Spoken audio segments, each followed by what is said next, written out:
Have you ever experienced life on a small island in the vastness of the Pacific Ocean? Ever thought how you would live without Instagram, Netflix, or God forbid, YouTube? We don't have any vegetables. You guys sitting at home and eating your colorful salad. And they're saying to us, you guys sitting in that picturesque island in the middle of nowhere with nobody around. This week we venture from one remote island to the next. We put anchor down in Ongea and discover how people in the middle of nowhere, with next to nothing to their name, live with the biggest of smiles.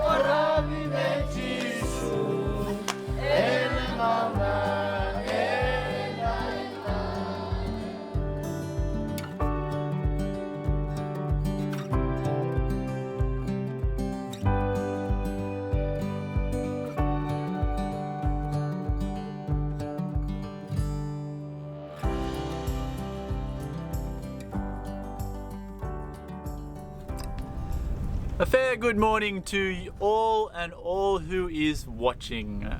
We are currently in the beautiful island of Fulaga in the far out Lao group of Fiji. Today we are moving from our very remote home to a different home. It's only about 6 or 7 miles away. We're going from Fulaga to Ongea. Ongea, we are told, is equally as beautiful, just a little bit less accessible to the tourists, so they're a little bit more friendly, we've been told. Mind you, the people here are extremely nice, extremely lovely. We went to church with them yesterday. They put on a little feast for us afterwards. I can't fault Fijians in general, but the further you get out, it's incredible. It's incredible. So Isabel is just about to pick up the anchor now. I am going to motor us through the pass. I have to check the tides actually. I'll check the tides, make sure the current's not ripping through the pass. If it's all safe and sound, we are going to scoot out of this nice protected lagoon, across the 5-6 miles of ocean and back into the lagoon of Ongea. And we've been told the pass is quite large and easy to get into. It's interesting because we have lots of cruiser friends that have been around Fiji already, and we have the beautiful incitement of them and their information which they provide us. So it makes cruising these unknown islands a little bit safer, a little bit more reassuring that we know what spots are good, where the friendly people are, where the passes are that you can get into, and what tide you should get in on. So it's quite nice. We've been really spoilt for kind of cruiser friends and everybody giving us their recommendations. And we'd like to thank, well, I'll just say right now, I like to thank Makushla, Wild Thing, who else? Esprit, Knock. Knock is a Dutch boat. They gave us all their routes. They gave us all the anchor positions, and the cruiser community is just so friendly, and I can't be thankful enough to everybody that we kind of come in kind of contact with. Hello. You're thankful. I am. Oh, that's nice. Yes. Good morning. Good morning. How are you? I'm good, how are you? Very good. Very good. So we've cleaned the boat up this morning, haven't we? Yes, It was a bit of a mess. Yeah. Happens, you know. Are you looking forward to seeing Ongea? I am. We're told that they're like how do I explain it? It's like 2 pools and one is on a different level. Cal from Makushla told us this, and I'm really excited to see that. So from my understanding is, as the tide goes high, there's a upper lagoon which fills up with water. Yeah. And as the tide drops off, this lagoon holds the water and it slowly runs out. Yeah. So it's something very unique which we've never seen before. Yeah. So I'm really looking forward to see that. I'm gonna pick up the anchor now. Do it. I'll turn the engine on.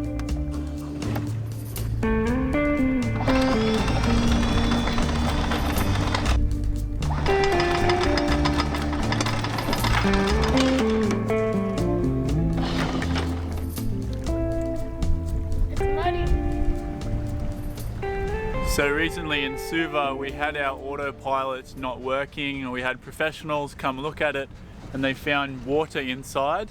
So I assumed that it was not going to continue to work. While we've been here in Fulaga, I've actually put it back in and connected it back up because I was trying to fix something else. And would you believe it started working again? So I'm not sure it's because the water's now gone and it's finally working again. I'm not sure how long it's going to last, but I'm very happy to say that the autopilot has kicked back in. So we don't need our hydro vent today. We're only going 6 miles anyway. But very ecstatic to see the autopilot working. There's one issue left in the system, and that is Merewether. and that is the wind direction. It has been completely wrong. We have the wind speed, which is right, but the wind direction has been completely wrong for the last couple of weeks. And it's been very annoying, so that's the last thing I've got to fix. There is always something on a boat. You just have to get used to it.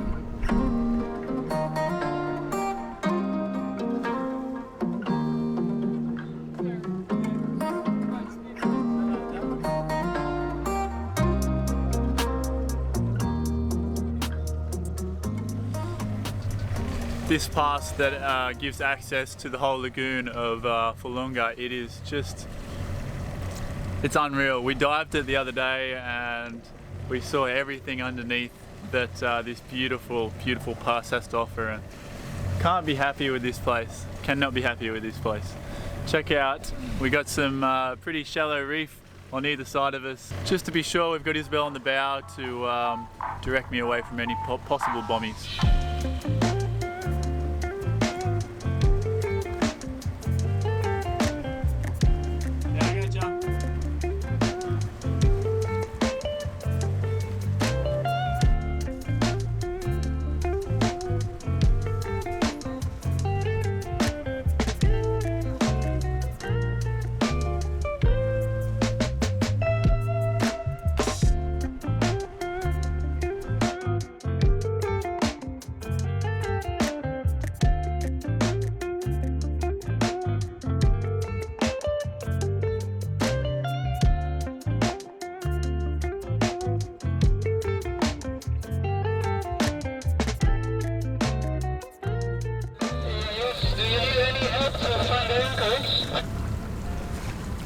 This is our first time coming in here, but I was just going to go in as deep as I could and then put down an anchor. You know this place well? Yes, I know as well. How much is your depth? 2 meters. Yeah, it's just a little bit too much for this part, but with high tides you can come in the place. You might see my boats. Umberto, a sailor from a vessel called the Flying Dutchman, has called the Lao group home for a number of years now. He gave us great directions in navigating into the shallow anchorage of Ongea. So we've got some good news. Some great news. Some great news. So we've just been radioed by the boat that's here, and they said that tomorrow is the chief's son's wedding here on the island, and it's meant to be a extremely big feast. So we have come at the perfect time to see a Fijian wedding in all its colours. If we're invited, I think we will be. I hope we will be. Knowing the Fijians, we would. Yeah, we'll go do sevusevu with them now. Yeah. Pay our respects, and maybe we might get invited to a certain wedding tomorrow. That would just be unreal. A Fijian wedding in the Lao groups would just be, wow, just once in a lifetime thing for us. Yes, as Karen just said, we're gonna put down a hook somewhere here and spend one night near the village, and then, well, maybe 2 nights now if it's gonna be a big feast tomorrow. But then we saw on the west side there's a beautiful anchorage we might move to tomorrow or the next day. So far Ongea looks really, really nice. I thought there wouldn't be as many little small islands in here, but no, we see plenty and it looks really, really nice. It's low tide right now, so we are a bit worried about the depth. Navionics, our chart system, is not really great here in these outer islands, but we have 4 hours to look for the shell spots, so I think we'll be good. We're just gonna have some lunch real quick, and then we're gonna go in and say hi to the chief.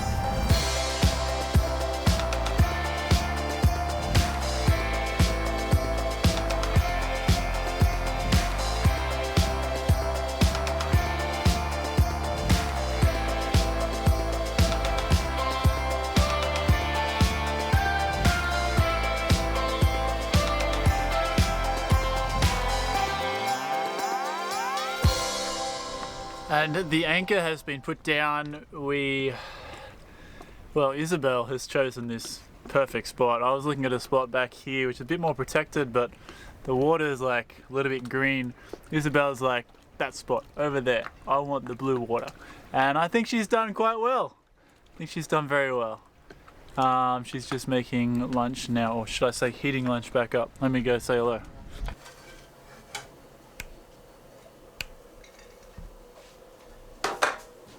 Hello. What's going on, baby? I am just reheating some burgers from yesterday. Burgers? Yes.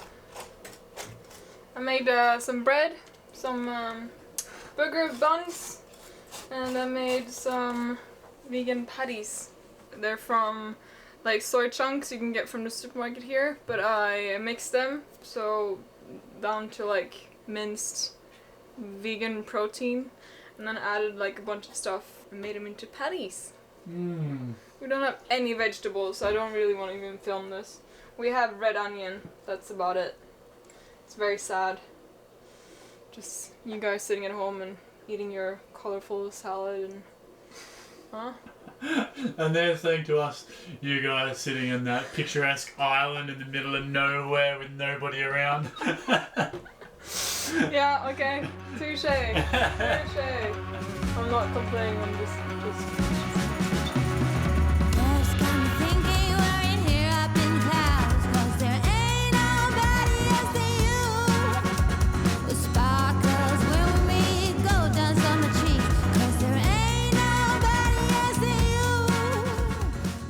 With every new island we arrive at, the first order of business is to give what's called sevusevu to the local chief and introduce ourselves to the community. Sevusevu is an offering of kava, which the village chief and elder bless. This is, after all, their land and waters we have anchored in, and it is law for cruisers to perform sevusevu when arriving at any new island.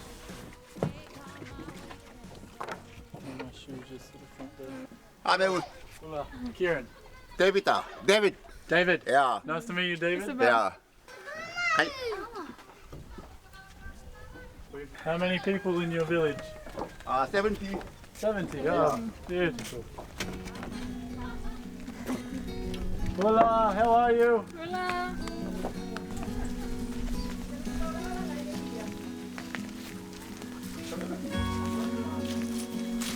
Hola. How are you? Good to meet you. Very good to meet you. After 2 years of COVID, the yachting traffic to this remote island of Ongea had diminished quite a bit. For some of the kids in this village, we were the first Caucasian people they had ever seen.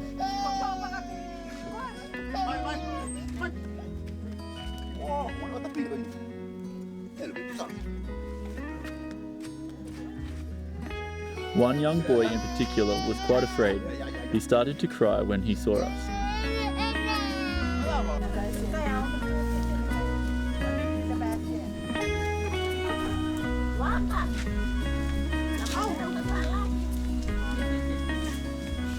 You've been to Fulaga?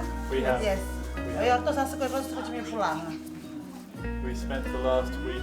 Rochi com na malasa with Fulaga. Kuulan seuraava Oletko matentuuli Australia tuntukanka. Nade bagi veci sama ngo mi manu ciusia banu dada mi mo mo. Later we learnt that the woodcrafting skills they possess in Ongea and Fulaga make the only authentic kava bowls in the whole of Fiji.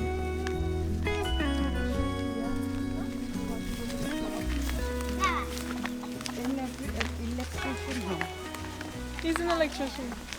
The welcoming committee of this village has just been so lovely, hasn't it, babe? Yeah. Everybody's just like, Bula, hello, Yeah, hey, everyone's hey, hey, so hey. happy. And now we're being shown to the school by 2 young kids here.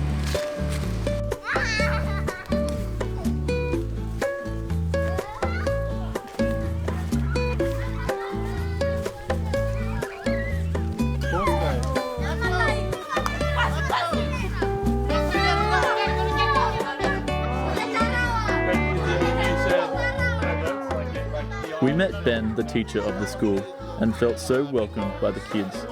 We made arrangements to give school supplies the next day.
Well done, well done. Kieran, what do you got there? It's broken TV, which I get to fix. Tell me the story. We were just in there and there was a lovely lady that was showing us around named Lena, and she said, any of you an electrician? I said, yes, I am an electrician. I pointed at you straight away. So there's this TV here. I can see a very obvious problem, so I'm going to fix that and maybe it might start working. Yeah, very nice. Keeps me busy in the afternoon. You also really love having a job, don't you? This smile that you guys see, this has not been wiped off ever since you got this. I wouldn't say that, but yeah. I would. I do enjoy something to fix. We've got a perfect storm. We don't care about the second wind or something else to take form. What do you think? Someone Well, else to keep us I've warm. worked my magic We're learning and we're going to turn it on now and see what happens. and still learning all the ways to love, but forget it just the same. Only ourselves to blame. Despite my hard efforts, unfortunately the TV was past the point of repair. Lena was still very grateful that I had tried.